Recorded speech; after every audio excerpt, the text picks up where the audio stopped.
Taiwan hails a new trade agreement with the U.S. as a milestone in the two countries' relationship.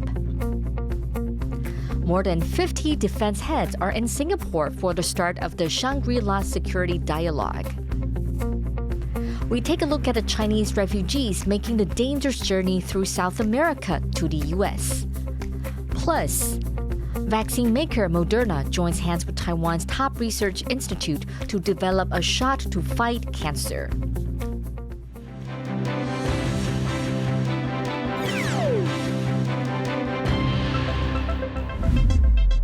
A warm welcome to TaiwanPlus News. I'm Betty Chen.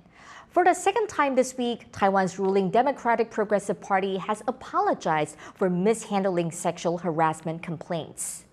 On Thursday, the DPP apologized for failing to properly handle an allegation of sexual harassment that saw one of the party's senior officials resign. On Friday, a second similar accusation surfaced. The person involved in that case said her supervisor, then head of the party's youth department, coerced her into apologizing to the person who harassed her.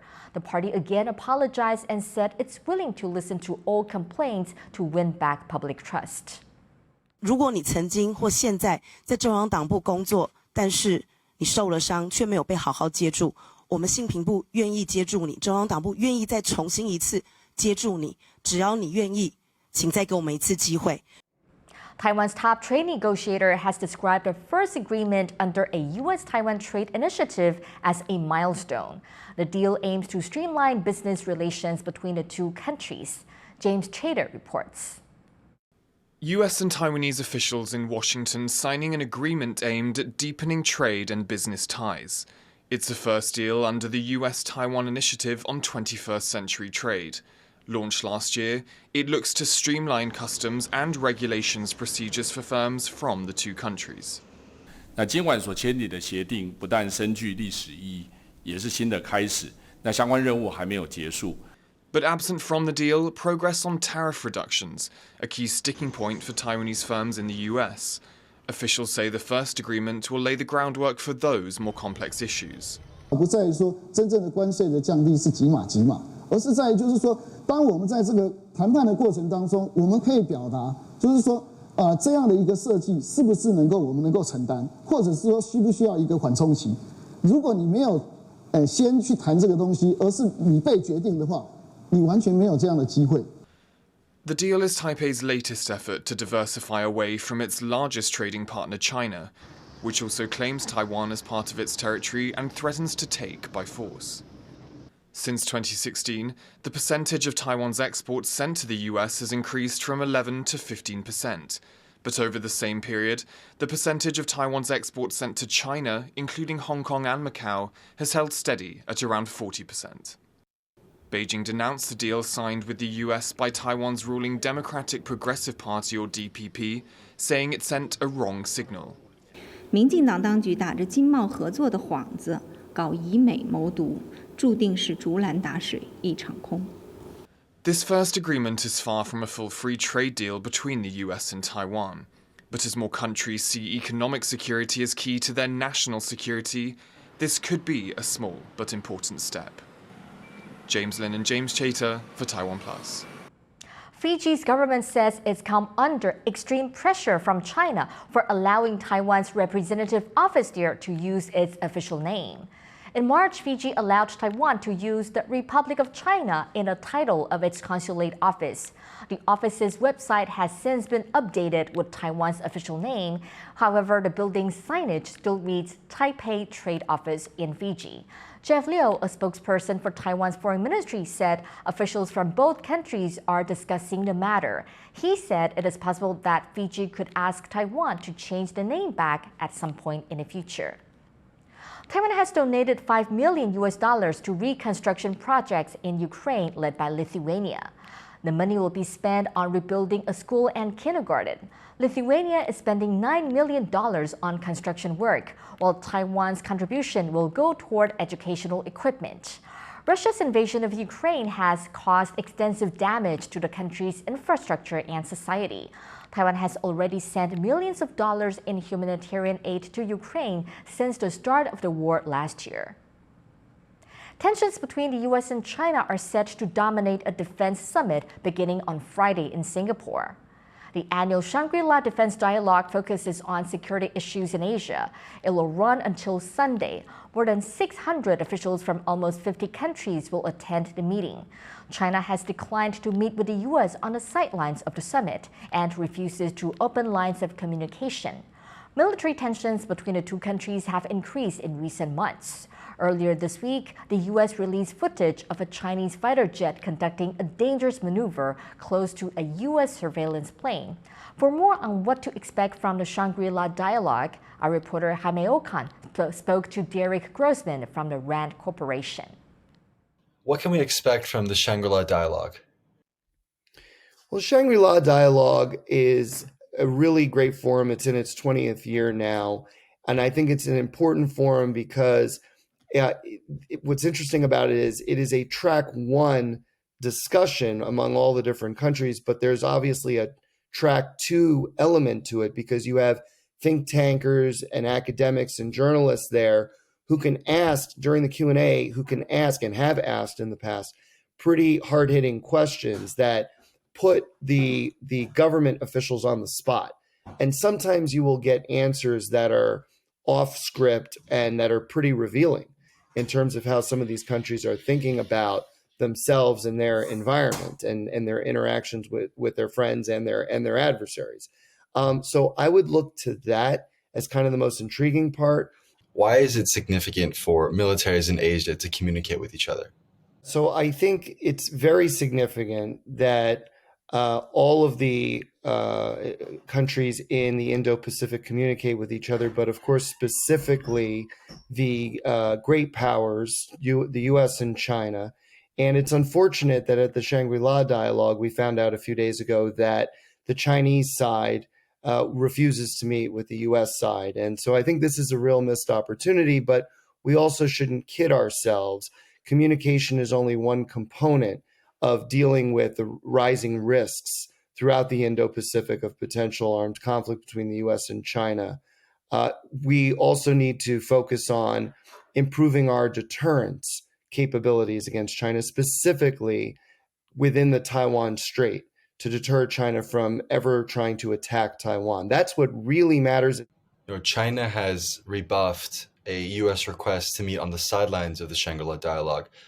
Why does China keep declining these requests? Well, so their official line on it is that we still have sanctions on the Chinese defense minister, and therefore, why would they meet with the U.S. side until the U.S. decides to undo the sanctions? I think there's more to the story. I think that's part of it. But I think if you kind of look at the broader context of U.S.-China relations, there's been enormous tensions in the last few years, and the most recent of which was the spy balloon incident that in February that flew over the continental United States, and ultimately the U.S. military shot it down. I think the Chinese were very unhappy with how that went. I also think that when you look at the Biden administration's last couple of years in terms of engaging in extreme competition against China, whether it's cutting China out of supply chains or bolstering Taiwan's defensive capabilities, the Quad, right? Australia, Japan, India, and the U.S., that ongoing dialogue, which clearly revolves around dealing with China, and there's many other things too. That was Derek Grossman from the RAND Corporation speaking to our reporter Jaime Okan. South Korea has announced sanctions against a North Korean hacking group it says helped Pyongyang's attempt to launch a spy satellite. Seoul said Kim Soo-ki and groups like it have been involved in stealing cutting-edge technologies on weapons, satellites, and space. The U.S. also warned against Kim Soo-ki's attacks on think tanks, academic institutions, and news outlets. The launch of North Korea's first spy satellite failed earlier this week. The rocket's booster and payload ended up in the sea. Pyongyang says it will try again soon. The U.S. has sanctioned several Iranian officials over allegations they plotted to kill former senior members of the U.S. government. Those supposedly targeted include former National Security Advisor John Bolton and former Secretary of State Mike Pompeo. 5 people in total have been sanctioned. They're all affiliated with Iran's Revolutionary Guard, a branch of Iran's military. The alleged assassination plots targeting Trump-era officials are believed to be partly in retaliation for the 2020 airstrike that killed Qasem Soleimani, the head of Iran's elite Quds force. Would you brave the jungle, human traffickers, and a possibility of arrest to start a new life? For Chinese nationals making their way to the U.S., they see this as the only way out. Harold Hughes reports. This is the route, the path followed by Chinese migrants that runs from South America up through Central America to the southern border of the United States. It's laid out on social media in a series of detailed instructions from people who already made the journey. The route begins in Ecuador, a country Chinese nationals can enter visa-free. I go to Hong Kong from my home Hubei first, and then to Thailand from Hong Kong by plane, and then Turkey from Thailand by plane, and Ecuador, and up through the South America to America here. The route can be found on the Chinese social media app Douyin through a series of code words and hashtags. A Reuters investigation found hundreds of posts with advice. What shoes to wear, what vaccines to get, who to contact for jungle trekking, and even where to surrender to U.S. border guards. An especially daunting part of the journey is the Darien Gap, the area on the border of Panama and Colombia where the 2 American continents meet. The terrain is punishing, inhospitable jungle, swamp, and steep mountains. But the area is also infamous for the risk of thieves, armed groups, human traffickers, and sexual assault. Crossing the gap can take up to 10 days just by itself. Migrants who've completed the journey spoke of their relief upon arrival. I feel relaxed, and I can breathe more comfortable. It's rare. And the people here, the police here, I think they are very kind, and that's the America in my head. That's it. It's good. It's great. Chinese nationals are the fastest growing demographic of people arriving at the U.S.'s southwest border. In a 6-month period, there was a 15-fold increase in people apprehended over the same period a year earlier. That's according to the U.S. Customs and Border Protection. Analysts say the increase is down to the difficulty getting a U.S. visa, along with the economic fallout from China's strict COVID lockdowns, which ended in December last year. So basically everything is shut down, home shut down, business is shut down, the whole country is shut down. The people cannot stay at home staring at the wall all the time. They have to make money, to make ends meet. People in China started making plans to get to the U.S., but delays and limits in getting a visa have led the truly desperate to seek out alternative routes, and they turn to social media for advice. Entering the United States at the southern border is an expensive and risky proposition, but if you have personal or economic reasons to do so, then it is a route that's available to you. The Somali-British poet Warsan Shire wrote, "No one puts their children in a boat unless the water is safer than the land." For these migrants and all migrants making the trek, they see this journey and the uncertainty that comes with it as their only path to safety. Chen and Harold Hughes for TaiwanPlus.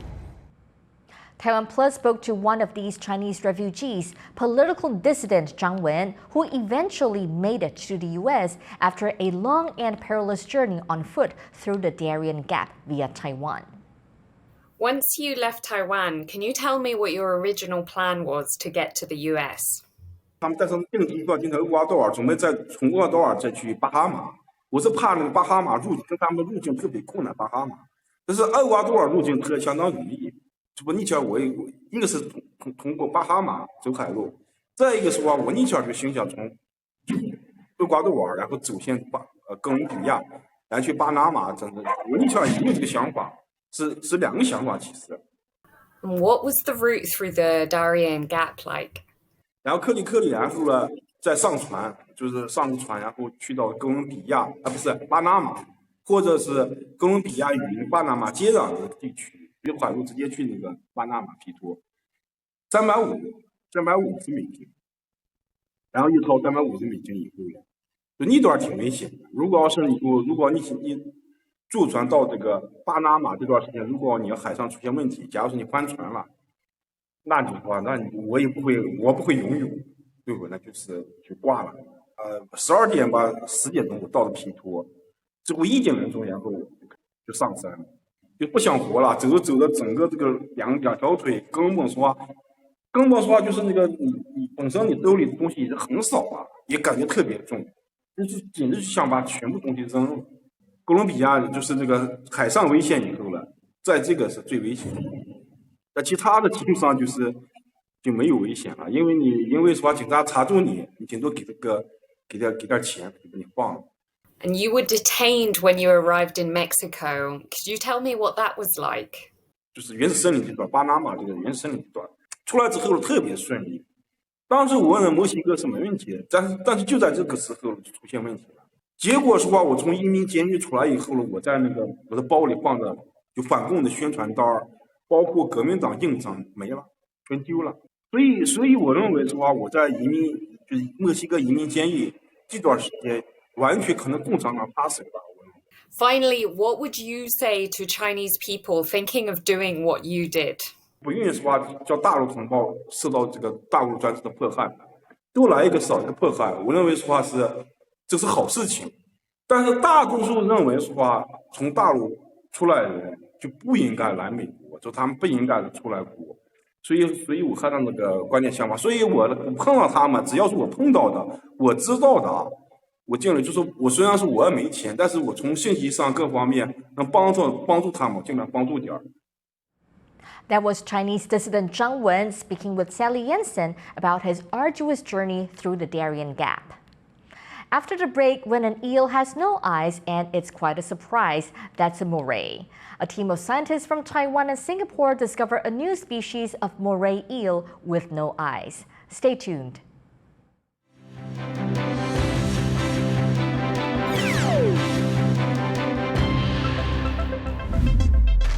In the face of adversity, the power of truth. A roadmap for a just and open world, charted by the freest country in Asia. Taipei for TaiwanPlus. TaiwanPlus News, a voice of freedom in Asia. For more stories from here in Taiwan and around the world, download the TaiwanPlus app.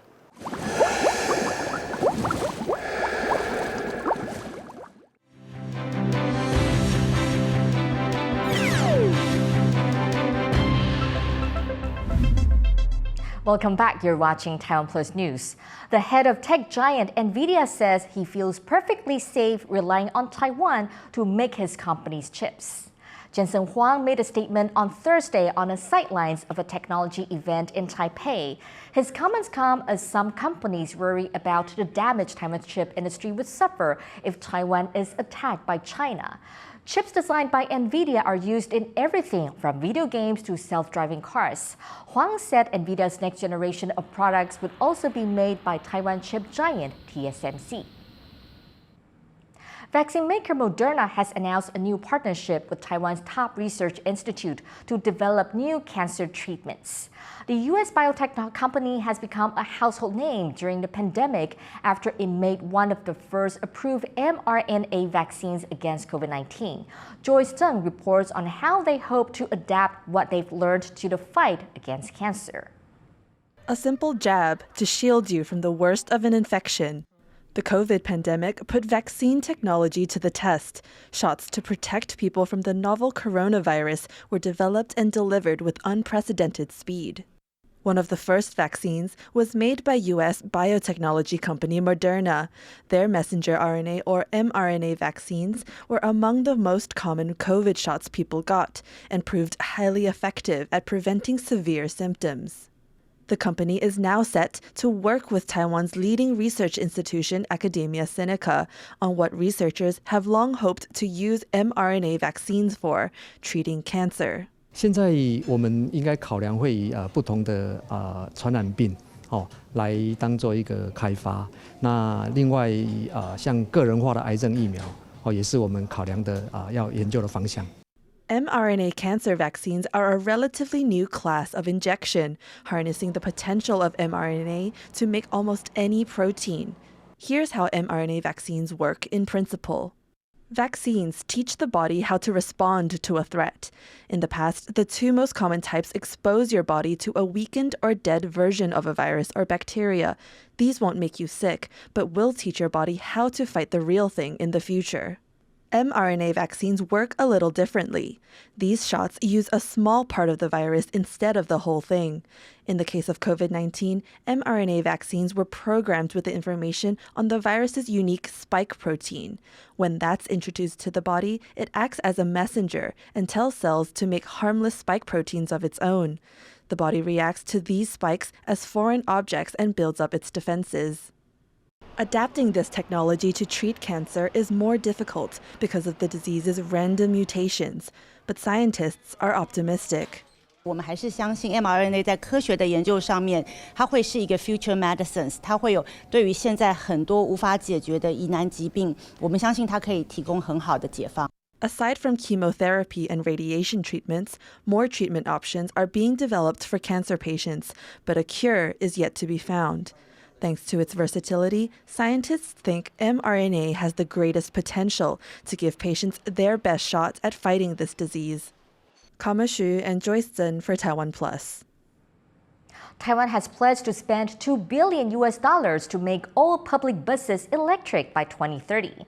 More than 9,000 diesel buses will be phased out under the plan, part of Taiwan's efforts to reach so-called net zero emissions by 2050. It's hoped electrified buses will reduce urban pollution, but almost all of the island's electricity comes from burning fossil fuels, which emit planet-warming greenhouse gases. Indonesia's capital, Jakarta, is sinking. Flooding and subsidence have been a problem for decades. Now tourists are being encouraged to protect and grow the city's mangroves in a bid to stem the problem. Louise Watt reports.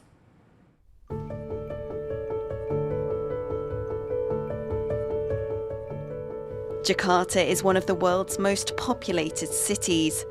But within Indonesia's capital is an oasis of calm, a mangrove forest that many of its residents don't even know is there. Saya itu suka alam, gitu. Saya pergi sampai jauh sekali, ternyata saya nggak tahu yang dekat rumah ini ternyata ada dan menarik ya. Bagus sekali di sini, gitu. Saya suka ternyata di kota yang kita suka konotasi itu jelek sekali ya, jorok lah apa. Kita masih bisa jaga lah. Jakarta is congested, polluted, and rapidly sinking. Now the ecotourism industry thinks a solution could be mangroves. For years, they have been Jakarta's main defense against rising tides caused by flooding, the loss of groundwater, and climate change. The problem is so serious that Indonesia is preparing to move its capital to another island in 2024.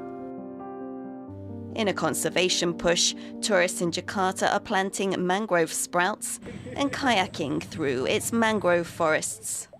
Banyak sekali orang pengusaha atau mungkin orang-orang mangrove-nya diratakan dengan tanda ditimbun, dijadikan tempat wisata dengan menaruh pasir, membuat pantai buatan dan lain-lain.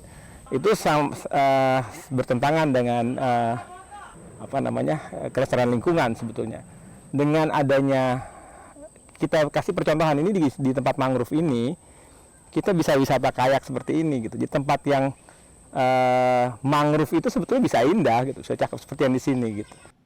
The Mangrove Paddling Centre hopes their tours can inspire others to operate sustainable businesses in Jakarta's mangrove areas. And they hope to trigger interest among visitors in preserving the wetlands. Mangrove ini bisa menyerap logam-logam berbahaya gitu, dan dia itu bisa meningkatkan kualitas udara.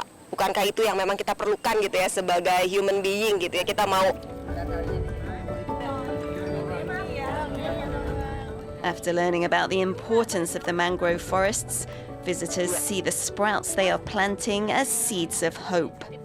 Hope they can help stem the city from sinking and save Jakarta for many more future generations. Patrick Chen and Louise Watt for TaiwanPlus. A Taiwan-Singapore research team has discovered a new species of eel. Yvonne Yan explains why the animal has caught the eye of scientists.